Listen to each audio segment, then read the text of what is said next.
I want to tap into your experience as a former presidential spokesperson and one who has seen how governance runs at the highest level.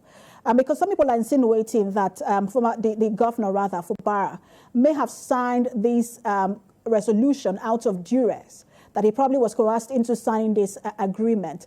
You know, you would have seen things like this happen, maybe not publicized, during the time of President Goodluck Jonathan. What do you think would have played out in this particular situation? Do you think that he would have been under duress in signing that resolution? That's not true. I mean, I understand. Like I told you, I've given you the history of Rivers State. Rivers State is one of the most ethnically diverse states in Nigeria. A lot of people are surprised to learn that there are over 45 ethnic groups in Rivers State. You hear of Andoni and you hear of Ndoni and you think they're the same. No, they're different. So there is there's the uniting force in Rivers State is not like maybe in any of the 6 southwestern states. So where you have, okay, there are various subgroups of Yoruba, but they all subsume themselves under that Yoruba identity. In Rivers State, it's not like that. So, I mean, when you have that, you're going to be having people who are just going to be coming with their various agenda. I was a presidential spokesman. Everything that is done in the presidential villa is recorded. It's actually recorded, audio and camera. The governor could not have been placed under duress because it was being recorded. At the end of the day, if the presidency will want to put to shame those people making this allegation, they just release the video. You know, these people were brought together at the presidential villa. The president came in, the president brought in the both parties and said, okay, look, how can we have a resolution? From what I understand, you know, they tabled out some certain, agendas that might resolve the situation on the ground, and both parties signed. There was no duress. Like I told you, this is again like deja vu. What happened in 1967 after Lieutenant Colonel Gowon and Lieutenant Colonel Ojukwu went to Aburi, and the Ghanaian leader helped them to sign an agreement which they called the Aburi Accord. When they got back home, people who felt threatened by that agreement began to work on the minds of Gowon and Ojukwu, and eventually that agreement collapsed. So what happened is that they signed a free will agreement at the presidential villa. They went back to their various parties, they went back to their various states, their various situations, and then people there on the ground have looked at it and said, no, maybe this does not really favor me. Not the governor, not the state, but me. And then they began whispering in the ears of the governor, and that's how the agreement, this scenario that the governor was placed under duress to sign the agreement, it's not true. And the governor himself has said it's not true. Through his own commissioner, he has said it's not true. And the reason why the governor will say it's not true is because he knows that the whole thing would have been video recorded. Mm. And I just want to ask, because I've listened to lawyers on this matter over and over again, and some have said, look, this agreement does not have the force of the law. Do you see your parties abiding by this resolution? And what happens if Governor Fubara comes under pressure and decide not to follow through with this resolution? Rivers State is a state whereby the violence take it by force. I mean, if you excuse me using that scriptural language. So you have people in Rivers State who, some of them have standing armies. You know, in a nationality, they have a standing army. Some of them have that. So when these kinds of people begin to whisper to the governor or to talk to the governor in private, I mean, anything can happen.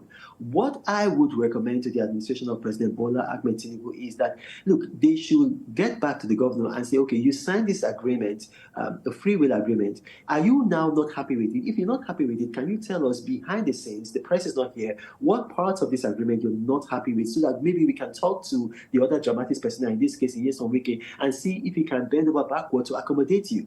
Because if you allow Rivers State to degenerate and this crisis to escalate, it can really affect Nigeria's oil production output. It will spread. There's going to be a contagious effect to states like Bayelsa and Delta, possibly not Akwa Ibom, because Akwa Ibom doesn't have a restive nature. And by the time you have that, you go, look, don't forget that Nigeria was instrumental to the global economic recession of 2007-2008 because of the crisis in the Niger Delta. We cannot afford a repeat of that, especially right now when our economy, is just beginning to come out of the doldrums that it was put by the Buhari administration. And I wanted to ask you, because I want to go back to what you said earlier about, I said I was going to revisit the history of governance in Rivers State. And some have said that, look, this particular resolution sets a bad precedent in that regard. when it looks like, as they have said, you're siding with the predecessor over the successor. And so you are not giving the successor the freedom and liberty to govern as he should. And so I want to ask you about that, how to address that particular issue once and for all, if it's even possible to address it in the first place in Rivers State. Look, Nigerians tend to be very emotive people, and because of that, it's very easy to excite Nigerians. And it's not just Nigerians, sub-Saharan Black Africans tend to be like that. You know, maybe it's going to change by the time education permeates down to the grassroots to a larger level. But for now, it's like that. Look, political godfatherism, or what some people might even call mentorship, exists in every human institution. It exists in every human institution. If you look at, let's say, religion, for instance, you know, if you look at someone like Bishop Oyedepo, he knelt down before Pastor Adeboye. Pastor Adeboye prayed for him and his wife. If you look at banks, you have situations whereby people like Tony Elumelu have people that they've mentored in the banking sector. If you look at maybe something like sports, you have people. Recently, I think it was Victor Osimhen, he gave tribute to one of the older Eagles that, look, this man mentored me and brought me to the point where I am. So there's no, in entertainment, you have the same thing. You have, right now, one of the biggest Nigerian stars is Wizkid. Wizkid did say that he was mentored by Banky W to get to the level that he is. So in politics, you have the same thing. If you, look, a mentor or a political godfather shortens the distance between you and success. If you want to go on your own, it's going to be very difficult for you. It is possible, but it's most unlikely that you're going to be successful. So political godfatherism, whether in business you call it mentorship, or whether in, would I say, in the music industry, whether you call it, even in crime. I mean, even in crime, you know what people in the mafia, in Yahoo and 419, which are evil things, which we don't even want in society. There is still that relationship there.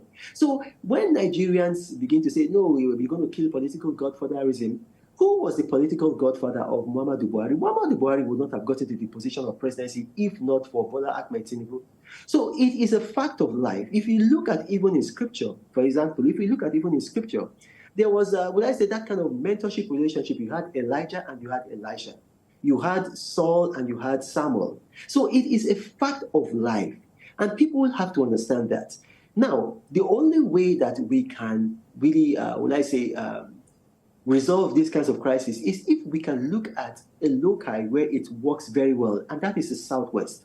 In the Southwest, like I said earlier, because they have a conservative culture to guide them, they're able to work with this, whereby humility is not seen as stupidity.